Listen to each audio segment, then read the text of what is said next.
ஒளிமயமான எதிர்காலத்தை உருவாக்குவது தனி மனித முயற்சியா கூட்டு முயற்சியா? தனி மனித முயற்சின்னு 2 பேர். தனி மனித முயற்சி இப்போ தான் இன்ஸ் எடுத்துக்கிட்டு இருக்கு. யார்? என்னுடைய அருமை சகோதரி வேதநாயகி. தனி மனித முயற்சியில் நம்பிக்கை உள்ளவங்க இப்போ தான் குறிப்படுத்திக்கிட்டு இருக்காங்க. தனி மனித முயற்சி தான் அப்படின்னு 2 பேர், கூட்டு முயற்சின்னு 2 பேர். நம்ம படிக்கிற அந்த புத்தகத்துக்கு இன்னொரு பேர் இருக்கு, நூல் அப்படின்னு. நூல்ங்கிற வார்த்தையை இங்கே காஞ்சிபுரம், இந்த வட சென்னையிலலாம் என்ன பேசிக்கிறாங்கன்னா, இப்போ சாந்தாமணி பேசுனாங்க கோயம்புத்தூர் தமிழில். அது ஏனுங்க நீங்கள் சொல்லி போட்டு போங்கன்னு பார்த்து போட்டு போங்க, ஏனுங்க பேசுகிறீங்க, ஏனுங்க அம்மனி பேசுனா மணியத்தை நீங்கள் என்ன பேசுகிறீங்க போகிறீங்க, வரும் அப்படின்னு சொல்ல மாட்டாங்க, வரு அப்படின்னு தான் சொல்லுவாங்க கோயம்புத்தூர். இங்கே சென்னை இந்த காஞ்சிபுரம் மாவட்டத்துலலாம் என்னம்மா நூல் விட்டுக்கின்னு இருக்க அப்படிமா. நூல் விட்றதுன்னா என்ன? நூல் விட்றதுன்னா என்னடா நம்ம கையில் நூல் விட்டுக்கின்னு இருக்கிற, என்ன வாத்தியாரா, என்னத்தா பேசின்னு இருக்கிறா நீயா, கட்சிக்கரில் வெத்தலை கீதான்னு பார்த்துக்கின்னு வந்துக்கின்னு நீயா, சொல்லிக்கினேரு போய்க்கினேரு சொல்லிக்கினேரு வந்துக்கினேரு சாப்பிட்டுக்கினேரு கல்யாணத்தை பண்ணிக்கினேர்றா. அங்கே சொல்லி போட்டு போ, பார்த்து போட்டு போ, பண்ணி போட்டு போ, தேர்ந்து போட்டு போம்பாங்க கோயம்புத்தூரில். இங்கே சொல்லிக்கினேரு பேசிக்கினேரு வந்துக்கினேரு அப்படின்னா. எங்கள் மதுரையில் பார்த்தீங்கன்னா present tense, past tense, future tense 3 டென்ஸையும் கூட்டி ஒரு புது டென்ஸில் பதில் சொல்லுவான் மதுரையில். மாமா புத்தக திருவிழாவுக்கு போனியா? போனேன்னு சொல்லணும், போகிறேன்னு சொல்லணும், போகிறேன்னு சொல்லணும். போவோம்ல அப்படின்னா மதுரையில். போவோம்லன்னா போகிறானா போய்கிட்டு இருக்கானா தெரியாது. அது மாதிரி இந்த சென்னையில் நூல் விடுறதும்பான். நூல் விடுறதுன்னா பொய் சொல்கிறதுன்னு அர்த்தம். எப்படிப்பட்ட ஒரு வார்த்தை நூலுங்கிறது? கிழிந்த துணியை தைக்குவதற்கு பயன்படுவது நூல். ஒரு பட்டம் உயரமாக பறக்கணும்னா அதை பறக்க வைப்பதற்கு பயன்படுவது நூல். ஆனால் வள்ளுவர் நூலை பற்றி என்ன சொல்கிறாருன்னா, நவில்தொறும் நூல் நயம் போல் பயன்படுவார் பண்புடையாளர் தொடர்பு. ஒரு நல்ல புத்தகத்தை படிக்கிறதும் ஒரு நல்ல நண்பனோட பழகிறதும் ஒன்று அப்படின்னார். அந்த நூலுங்கிறது அவ்வளவு முக்கியம். ஆனால் அந்த ஊசி நூலை அப்படி கோர்த்து 2 துணியை தைப்போம். கிழிந்த மனங்களை தைப்பது நாம் படிக்கின்ற நூல். அதனால தான் புத்தகத்துக்கு நூல்னு இன்னொரு பேர் நமக்கு கொடுத்ததற்கு காரணம் அதுதான். நம்மை பட்டம் போல் உயரத்தில் பறக்க வைப்பதற்கு உறுதுணையாக இருப்பது நூல். அதனால தான் உயரத்தில் நாம் பறக்க வேண்டுமென்றால் நூலின் துணை கொண்டு தான் நாம் உயரத்தில் பறக்கணும் அப்படின்னு புத்தகத்துக்கு இன்னொரு பேர் நூல். கவிஞர் வாலி புத்தகத்தை பற்றி என்ன எழுதினார் தெரியுமா? காதல் பாட்டில் எழுதுவார் கவிஞர் வாலி. புத்தம் புதிய புத்தகமே உன்னை புரட்டி பார்க்கும் புலவன் நான். ஒரு பெண்ணை புத்தகமாக வர்ணிச்சார் கவிஞர் வாலி. புத்தம் புதிய புத்தகமே உன்னை புரட்டி பார்க்கும் புலவன் நான். என்ன பாருங்க, ஒரு புத்தகத்தை புரட்டுவதும் ஒரு பெண்ணை ரசித்து அவளோடு பழகுவதும் ஒன்று. வள்ளுவர் சொல்கிறாரு நல்ல நண்பனோட பழகிறதுன்னு. கவிஞர் வாலி சொல்கிறாரு ஒரு பெண்ணோடு மகிழ்ச்சியாக குடும்பம் நடத்துகிறதும் ஒரு புத்தகமாக ஒன்று தான். ஆனால் இங்கே புத்தகம் வாங்கிறதுல பல குரூப்பை நீங்கள் பார்க்கலாம். சில பேர் 10 நாளும் வருவான் புத்தக திருவிழாக்கு, அவ்வளவு ஸ்டாலையும் பார்ப்பாங்க, ஒரு புஸ்தகம் கூட வாங்க மாட்டான். எடுத்து பார்த்துட்டு இது வீட்டில் இருக்குல்ல, இது இந்த அவர் தர்றேன்னு இருக்காரு வாங்கிக்கலாம், திருக்குறளை இது 4-5 கிடக்குது வீட்டில், இப்படியே பார்த்துட்டு போவான். பெரியார் தந்தை பெண் ஏன் அடிமையானால், இது நேற்றே ஒருத்தன் கொடுத்தான்னு நினைக்கிறேன் அப்படின்ட்டு அதை வச்சிருவேன். கடைசி வரைக்கும் ஒரு புஸ்தகமும் வாங்காமல் 10 நாள் ஒப்பேத்து நாள் நிறைய பேர் இருக்கீங்க. மனசாட்சியை கையை வச்சு சொல்லுங்கள் இருப்பாங்க. இதெல்லாம் எப்படின்னா பொண்ணு பார்த்துக்கிட்டே இருப்பான், கல்யாணமே முடிக்க மாட்டான். 37 வயசாகுது, என்ன பொண்ணு பார்த்துக்கிட்டு இருக்கான், நீ சாக வரைக்கும் பார்த்துக்கிட்டே தான்டா இருக்கணும், பொண்ணை கட்டி வாழ முடியாதுடான்ட்டு. ஒவ்வொரு பொண்ணுக்கும் குறை சொல்லிகிட்டே இருப்பேன். இது கொஞ்சம் குட்டையாக இருக்குது, இது கொஞ்சம் நெட்டையாக இருக்குது, ஒரு பொண்ணை ஒருத்தன் கட்டல, ஏண்டான்னு கேட்டால் பெருவிரல் வளைஞ்சிருக்குன்னா. ஏண்டா குடும்பம் நடத்துறதுக்கு பெருவிரல் ஆடா முக்கியம்? ஆட முட்டாப்பல. அந்த பெண்ணோட மனசு, அதனுடைய குணாதிசயம் தாண்டா முக்கியம்னு பார்த்துட்டு புக்கு வாங்காத ஒரு குரூப் இருக்கான். சில பேர் பார்த்தீங்கன்னா மொத்தமே 2 புத்தகம் தான் வாங்குவான் ஒரு வாரத்தில். வாங்கி அடுத்த புத்தக திருவிழா வரைக்கும் அதை படிக்கவே மாட்டான். வாங்கினதே 2, அந்த 2ஐயும் படிக்காமல் இருக்கிற குரூப்பு. 3வது ஒரு குரூப்பு நிறைய வாங்குவேன், அம்புட்டையும் படிப்பேன், படிச்சிடுவேன். அடுத்த புத்தக திருவிழா வரைக்கும் 15 புத்தகம் படிச்சிடுவேன். என்னடா படித்தேன்னு கேட்டால் ஒன்றுமே தெரியாது. 15 புத்தகம் படித்தேன். என்ன படித்தேன்? படிக்கிறது பிரயோஜனம் இல்லை. ஒரு புத்தகத்தை நான் படித்தால் அந்த புத்தகத்தில் நான் படித்த செய்தியை மற்றவர்களுக்கு எவன் கவர்ச்சியாக சொல்லுகிறானோ அதனால தான், அதுதான் புத்தகம் படித்தனுடைய நோக்கம், அதான் முக்கியம். அது மாதிரி பல பேர் புத்தக திருவிழாக்களுக்கு வந்துட்டு போவீங்க, வாங்குங்க, படிங்க. படித்ததை மற்றவங்கள்ட்ட சொல்லுங்க. இந்த புத்தகத்தில் இப்படி ஒரு கதை படித்தேன், இப்படி ஒரு செய்தி படித்தேன், ஒரு கவிதை படித்தேன். அன்னைக்கு மனுஷபுத்திரன் எழுதின ஒரு கவிதையை படித்தேன், அற்புதமான கவிதை. இரவு தூங்கிக் கொண்டிருந்தேன், 12 மணி இருக்கும், யாருடனேயாவது பேசி கொண்டிருக்கலாம் என்று ஆசையாக இருந்தது. யார்? ஒரு காதலன் எழுதினான். அவர் இல்லை, ஒரு காதலன். யாருடனாவது பேசி கொண்டிருக்கலாம் என்று ஆசையாக இருந்தது. என் பெண் தோழியுடன் அவளுடைய தொலைபேசிக்கு தொடர்பு கொண்டேன். இரவு 12 மணி. அவள் வேறு யாருடனோ தொடர்பில் இருந்தாள். அவர் வேறு ஒருவருடன் தொடர்பில் இருக்கிறார் என்று பதில் வந்தது. மீண்டும் தொடர்ந்து அவரை தொடர்பு கொண்டேன். அவள் தொலைபேசியை எடுத்தாள். என்ன, உன்னிடம் பேசிக்கொண்டிருக்க வேண்டும் என்று ஆசையாக இருக்கிறது என்று சொன்னேன். தண்ணியை குடிச்சிட்டு தூங்கு என்று சொன்னாள். நான் ஃபோனை வைத்து விட்டேன். ஆனால் என் மனதில் ஒரு பிசாசு நுழைந்தது. என்ன பிசாசு? அவள் நான் பேசும்போது யாருடன் பேசி கொண்டிருந்தாள் என்ற அந்த சந்தேகம் இரவு 12 மணிக்கு தொடங்கியது. காலை வரை என்னை தூங்க விடவில்லை. அப்படின்னு அந்த மொபைல் ஃபோனுடைய கொடுமையை ஒரு கவிதையில் மனுஷபுத்திரன் சொன்னார். இப்போ இந்த கவிதையை நான் படிச்சுட்டு உங்களுக்கு சொன்னேன்னா உடனே மனுஷபுத்திரனுடைய கவிதைகளை நீங்கள் வாங்கி படிக்கணும்னு ஆசைப்படுவீங்க. இன்றைக்கி இருக்கிற பையங்கள்லாம் நாங்கள் லவ் பண்ணுற மாதிரி மெத்தட்லாம் இப்போ யூஸ் பண்ணுறதில்ல. நாங்கள்லாம் அன்றைக்கி அந்த குழந்தையின் தெய்வம் பாட்டு தான் எங்களுக்கு லவ் பண்ணுறதுக்கு. அன்புள்ள மான்விழியே, ஆசையில் ஓர் கடிதம் நான் எழுதுவதென்னவென்றால் உயிர் காதலில் ஓர் கவிதை அப்படின்னு எழுதி அனுப்புவான். பேப்பரில் பாடிலாம் அனுப்ப முடியாது. இன்றைக்கி மாதிரி மொபைல் இருந்தால் எப்படி லவ் பண்ணியிருப்போம் நாங்கள்லாம். அன்றைக்கெல்லாம் லெட்ரு தான். இன்னொரு லெட்ரு ஒன்று இருக்கும், சிவாஜி கணேசன் பாட்டு, நான் அனுப்புவது கடிதம் அல்ல. இதை வச்சு தான் ஓட்டினோம். ஆனால் இன்றைக்கி அந்த மனுஷபுத்திரன் மாதிரி நிறைய பேர் காதல் கவிதைகளுக்குன்னே இவ்வளவு புஸ்தகம் இருக்குது தெரியுமா? இன்றைக்கி இளைஞர்கள்லாம் எங்கேயும் போய் தேட வேண்டியதே இல்லை. ஒரு காதல் கவிதை எடுத்து அப்படி அனுப்பி what is your opinion, I love you, please answer me அப்படின்னா அந்த கவிதைக்காண்டியே உங்களுக்கு பதில் வந்துடும். அவ்வளோ வாய்ப்பு இருக்குது.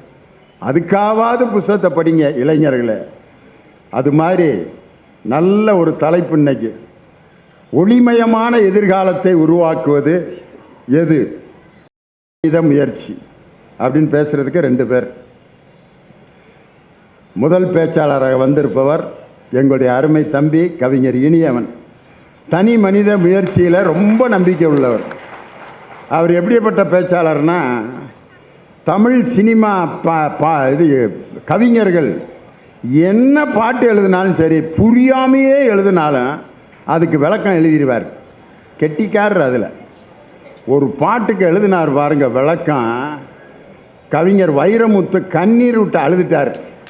அண்டங்காக்கா கொண்டக்காரி ரண்டக ரண்டக ரண்டக ரண்டக்க, அதுக்கு ஒரு விளக்கம் கொடுத்தார்.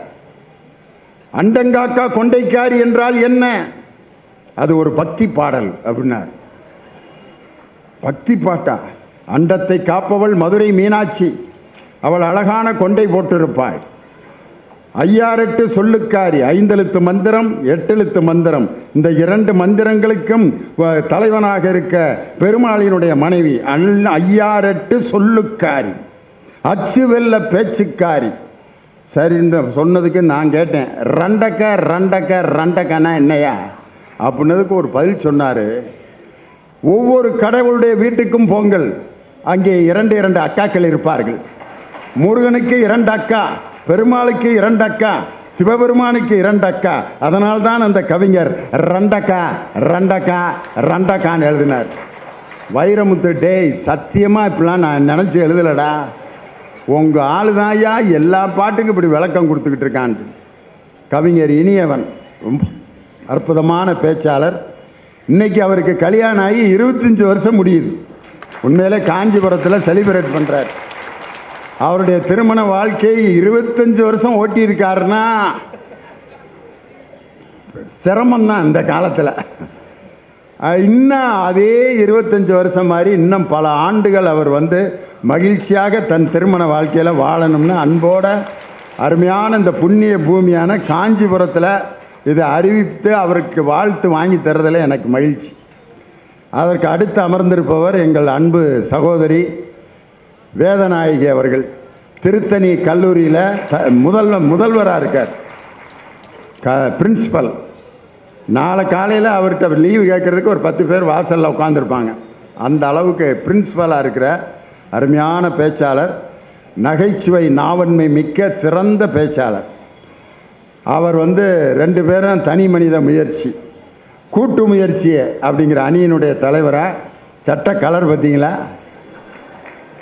எங்கள் ஊர் பாட்டுக்காரன் கரகாட்டக்காரன், எங்கள் கரகாட்டக்காரனில் ராமராஜன் இந்த பாட்டப்போ இந்த கலரில் தான் சட்டை போட்டிருப்பார். ஊரு விட்டு ஊரு பேரு கெட்டு போகாதீங்க, அப்போ இந்த சட்டை தான் போட்டிருப்பார். செலக்ட் பண்ணியிருக்கார் பாருங்க கலர். பேராசிரியர் விஜயகுமார் ரொம்ப அற்புதமாக தனது கருத்துக்களை ஆவேசமாக வைக்கின்ற ஆற்றல் மிக்க பேச்சாளர். செஸ் போட்டியில் உலக புகழ் பெற்ற பிரக்யானந்தா, வைஷாலி ஆகிய 2 செஸ் வீராங்கனைகளை உருவாக்கிய ஆசிரியர் நம்ம விஜயகுமார். அதனால் நல்ல மாணவர்களை உருவாக்குகிற பேராசிரியர். அதற்கு அடுத்து உட்காந்துருக்கார் பாருங்க, அவருக்கு நான் மிகப்பெரிய ரசிகன். இயல், இசை, நாடகம், நகைச்சுவை, நடிப்பு, மிமிக்ரி, சகல திறமைகளும் ஒருத்தர் இருக்குன்னா அது என்னுடைய அன்பு தோழர் பிரகதீஸ்வரன். புதுகை பூபாலம் அப்படிங்கிற ஒரு அருமையான கலைக்குழுவை நடத்தி மிக சிறப்பாக அதை நடத்தி கொண்டு வருகிறார். நிறைய படங்களில் அவர் நடித்து நீங்கள் பார்த்துருப்பீங்க. திரைப்பட நடிகர். டானாக்காரன் அப்படிங்கிற ஒரு போலீஸ்காரங்க நடித்த படத்தில் அவர் நடித்த நடிப்பை பார்த்து நானே 10 தடவை அப்படி கைதட்டி, தம்பி டே அப்படின்னேன்.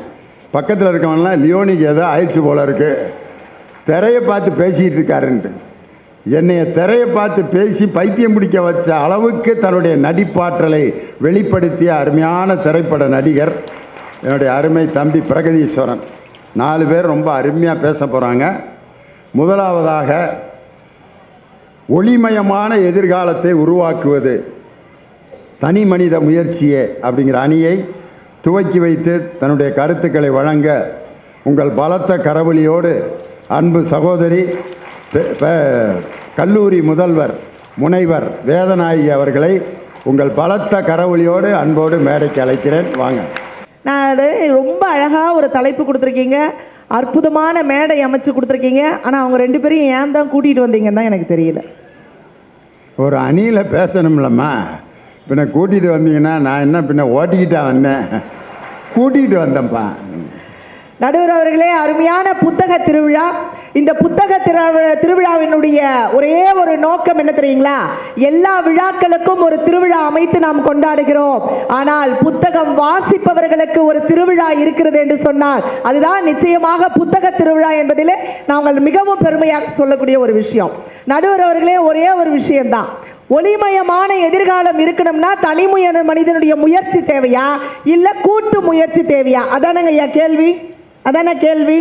திருமணம் செஞ்சு வைக்கிறாங்க, அப்படித்தானே? திருமணம் எப்படி செஞ்சு வைக்கிறாங்க சொல்லுங்க ஐயா. ஒரு மாப்பிள்ளைக்கு போய் பொண்ணு பார்த்துட்டு வருவாங்க. அப்புறம் மாப்பிள்ளை வீடு பார்ப்பாங்க, பொண்ணு வீடு பார்ப்பாங்க. 2 பேரும் உட்காந்து பேசுவாங்க. என்னைக்கு கல்யாணம் வைக்கலான்னு சொல்லுவாங்க. ஆமாம், என்னமோ ஒரு புரோக்கர்கிட்ட கேட்குற மாதிரிலாம் கேட்டுக்கிட்டு இருக்கீங்க நீங்கள். பேசி முடிப்பாங்க, நகை நட்டு எப்படி போடணுன்னு கல்யாண தேதி முடிவு பண்ணுவாங்க, பத்திரிக்கை அடிப்பாங்க, மண்டபம் பிடிப்பாங்க, சாப்பாடு போக்குவரத்துக்கெல்லாம் ஏற்பாடு பண்ணுவாங்க. ஆமாம், அப்புறம் கல்யாணம் நடக்கும். எதுக்குமா இதை? என்ன முயற்சி? என்ன முயற்சி? கூட்டு முயற்சி. திருமணம் என்பது கூட்டு முயற்சி. அந்த கூட்டு முயற்சியில திருமணம் ஆனவங்க எல்லாம் சந்தோஷமா இருக்காங்களா? அது அவங்க உங்களை பொறுத்து தான். இப்பவே நாம கேட்டுடலாமா நடுவர் அவர்களை? இப்பவே நாம கேட்டுடலாமா? இங்க பாருங்க, இங்க எவ்வளவு ஆண்கள் உட்கார்ந்துருக்காங்க, பெண்கள் உட்கார்ந்துருக்காங்க. இங்க உட்கார்ந்துருக்கிற ஆண்களை பார்த்து நான் கேட்கிறேன், உங்க மனசாட்சியை தொட்டு சொல்லுங்க, இதே பொண்டாட்டி தான் எனக்கு 7 ஜென்மத்துக்கும் பொண்டாட்டியா வரணும்னு சொல்றவங்க எல்லாம் கையை தூக்குங்க. பாவி மக்கா, நம்ம டிடி சாரு பின்னாடி இருக்காங்களான்னு பார்த்து பார்த்து தூக்குறாரு. இல்லைம்மா, அதில் கை தூக்குன ஒருத்தர் கல்யாணம் ஆகாதவர். அவர் என்ன நினச்சி தூக்குனாருன்னு தெரில. ஆமாம், இன்னொருத்தர் இப்படி பாதியில் தூக்கிட்டு பக்கத்தில் மனைவியை பார்க்குறாரு. அந்த அம்மா தூக்கியா சும்மா இருக்கட்டும், அவங்க கேட்டாங்கல்ல அப்படின்ற சொன்னது பிற்பாடு இந்த அப்படிங்கிறாரு. எல்லாம் பயந்து தூக்கணவங்க தான். ஆனா எங்க தாய் குலங்களை பார்த்து கேட்கிறேன், இதே புருஷன் தான் எனக்கு 7 ஜென்மத்துக்கும் புருஷனா வரணும் சொல்ற அக்காங்கெல்லாம் கையை தூக்குங்க. ஏன் தெரியுமா நடுவர்களே, எவ்வளவு பேர் தூக்கி இருக்காங்க பாத்தீங்களா? இது மாதிரி ஒரு இழிச்ச வாயம் நமக்கு வேற எந்த ஜென்மத்துல புருஷனா வரப்போறான்றதுக்காக தான். இதெல்லாம் கூட்டு முயற்சியினுடைய வெளிப்பாடு நடுவர் அவர்களே. ஒரே ஒரு விஷயம் சொல்ற கேளுங்க, இந்த பெண்கள்லாம் மேட்சா ட்ரெஸ் போட்டுட்டு இருக்காங்க பாருங்க. ரோஸ் கலர்ல புடவை, ரோஸ் கலர் வளையல், ரோஸ் கலர்ல கம்மல், எல்லாம் மேட்சா போடுறோம். எதுக்காக போடுறோம்? கட்டினது தான் மேட்சா அமையல, அட்லீஸ்ட் கட்டிக்கிறதாச்சும் மேட்சா இருக்கட்டுமேன்றதுக்காக தாங்க. ஒவ்வொரு குடும்பமும் இன்னைக்கு ஜெயிக்குதுன்னா யாரால ஜெயிக்குதுங்க? தனி மனித முயற்சியால தான் ஜெயிக்குது. இன்னைக்கு எங்க இனியவன் சாருக்கு 25வது வருஷம் திருமண நாள் அப்படின்னு சொன்னா அந்த குடும்பத்தை ஓட்டிட்டு வர்றதுக்கு காரணம் யாரு? எங்க ஐயாவோட தனி மனித முயற்சி தான். கூட்டு முயற்சி அங்க ஒண்ணுமே கிடையாது நடுவர் அவர்களே. ஒரே ஒரு விஷயம் சொல்றேங்க, முயற்சி தான் வாழ்க்கையில மிகப்பெரிய ஒரு ஆயுதங்க. மூச்சு விட்டு கொண்டிருப்பவன் எல்லாம் மனிதன் கிடையாது. எவனொருவன் முயற்சி செய்து கொண்டிருக்கிறானோ அவன் தான் மனிதன் என்பதை இந்த உலகத்துக்கு எடுத்து சொன்னது தனி மனித முயற்சி இல்லைங்களாங்க? யோசிச்சு பாருங்க, முயற்சி என்பது என்னங்க? முடிஞ்சவரை செய்யறது முயற்சியா? கிடையாது நடுவர் அவர்களே. நாம் எடுத்துக்கொண்ட அந்த பிரச்சனை முடியும் வரை செய்வதுதான் அது முயற்சி என்று சொன்னால் நாம் யோசித்து பார்க்கணுங்க. இன்னைக்கு எல்லாரும் மேடையில பெண்கள் வந்து பேசிட்டு போயிருக்காங்க. காரணம் என்னங்க? காரணம் என்ன? யோசித்து பாருங்க. ஒவ்வொரு பெண்ணும் இந்த உலகத்து சமுதாயத்திற்கு வர வேண்டும் என்று போராடியது ஈரோட்டு சிங்கம் தந்தை பெரியாரினுடைய தனி மனித முயற்சி நடுவர் அவர்களே. யோசிச்சு பாருங்க, கோவில் படியிலே அமர்ந்து கொண்டு கோட்டு சூட்டு போட வைத்தது அண்ணல் அம்பேத்கருடைய தனி மனித முயற்சி நடுவர் அவர்களே. எத்தனையோ தலைவர்கள் இருந்தாலும் முத்தமிழ் அறிஞர் என்பது சொல்லி இந்த உலகத்துக்கெல்லாம் ஒரு விடிவெள்ளியை ஏற்படுத்தி கொடுத்த தலைவர் நம்முடைய முத்தமிழ் அறிஞர் அவர்கள் என்று சொன்னால் அது தனி மனிதனுடைய முயற்சி இல்லைங்களாங்க? யோசித்து பாருங்க.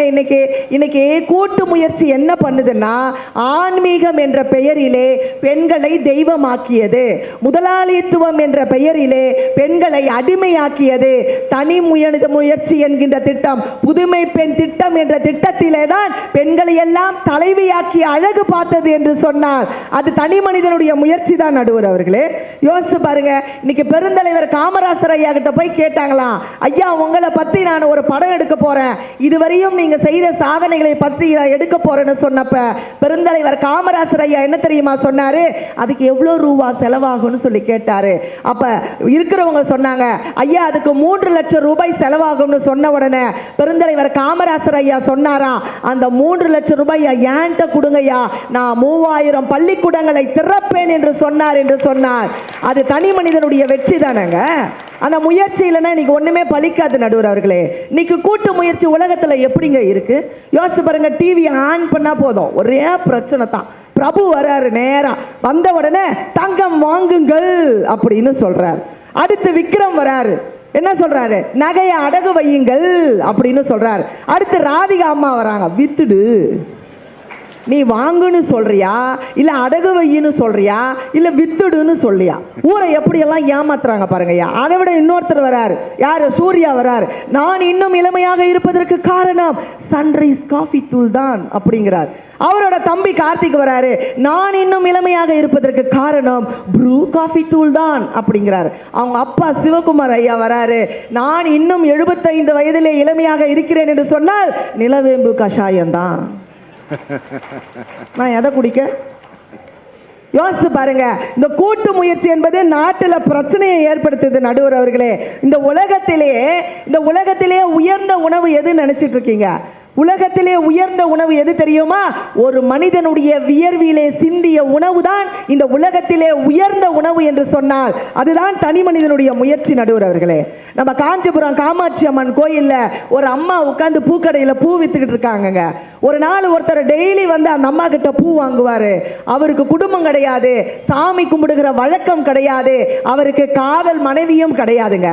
அப்போ ஒரு நாள் நான் அவரை பார்த்து கேட்டேன், ஐயா இந்த அம்மாட்ட நீ டெய்லி பூ வாங்குறியே, உனக்கு குடும்பம் இருக்கான்னு கேட்டேன். கிடையாது, எனக்கு கடவுள் நம்பிக்கையும் எனக்கு கிடையாது, எனக்கு காதலியும் கிடையாது.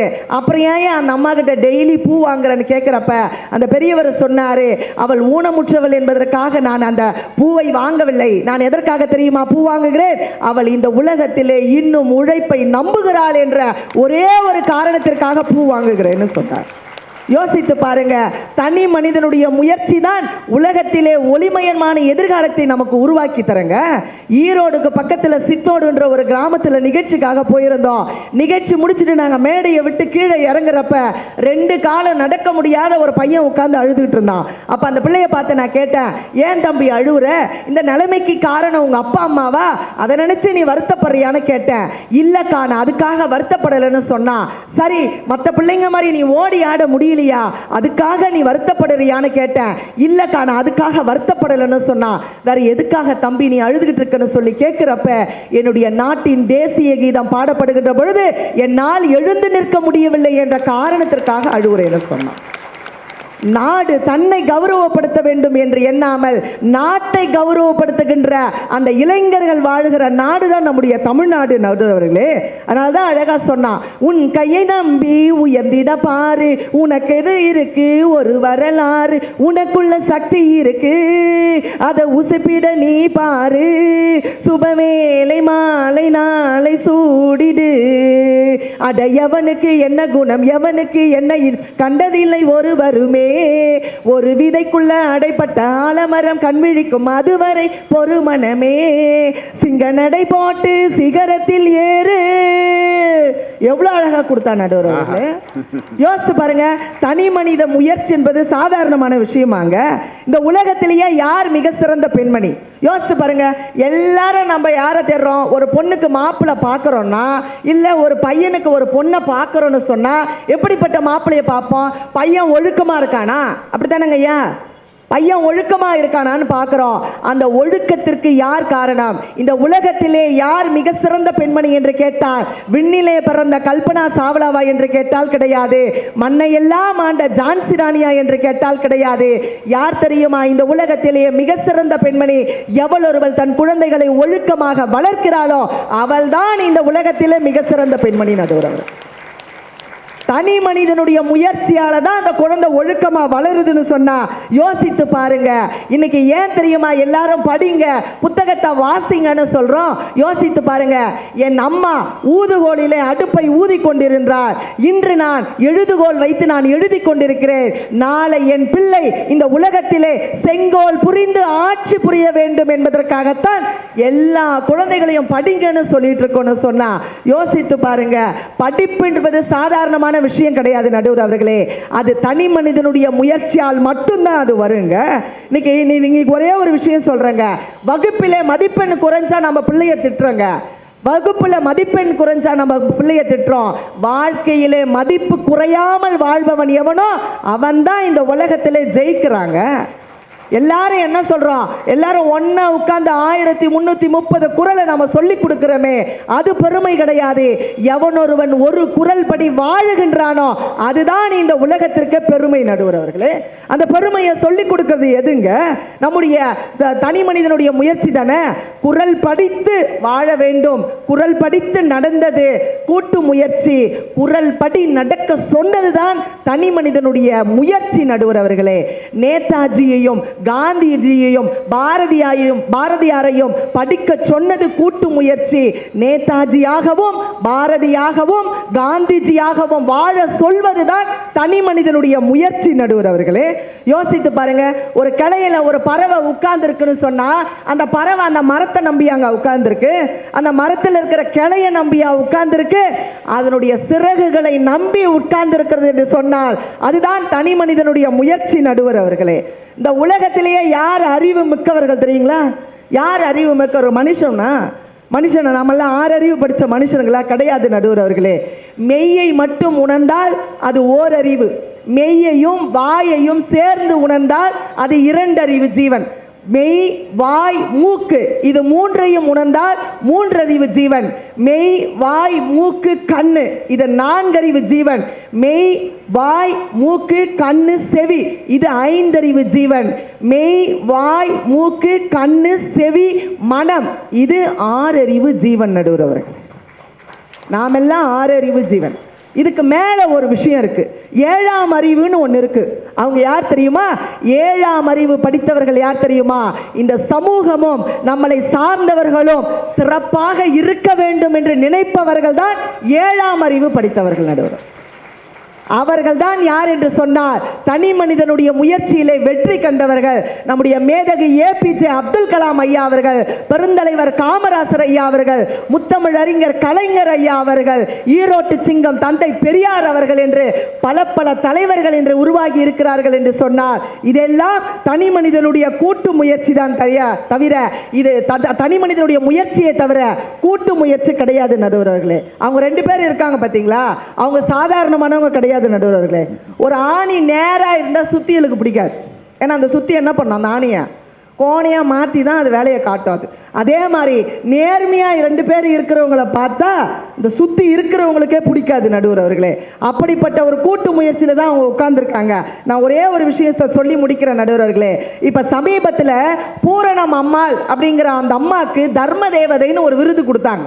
தர்ம தேவதைன்னு ஒரு விருது கொடுத்தாங்க. எதனால கொடுத்தாங்க? நடுவர் அவர்களே, அந்த அம்மா அவங்களுடைய மகளினுடைய பெயரையும் மகளினுடைய எண்ணத்தையும் நிறைவேற்றுவதற்காக தன்னுடைய சொந்த திருளை வந்த 7.5 கோடி ரூபாயை அரசு பள்ளிக்கு தானமாக வழங்கி இருக்கிறார்கள் அந்த அம்மா.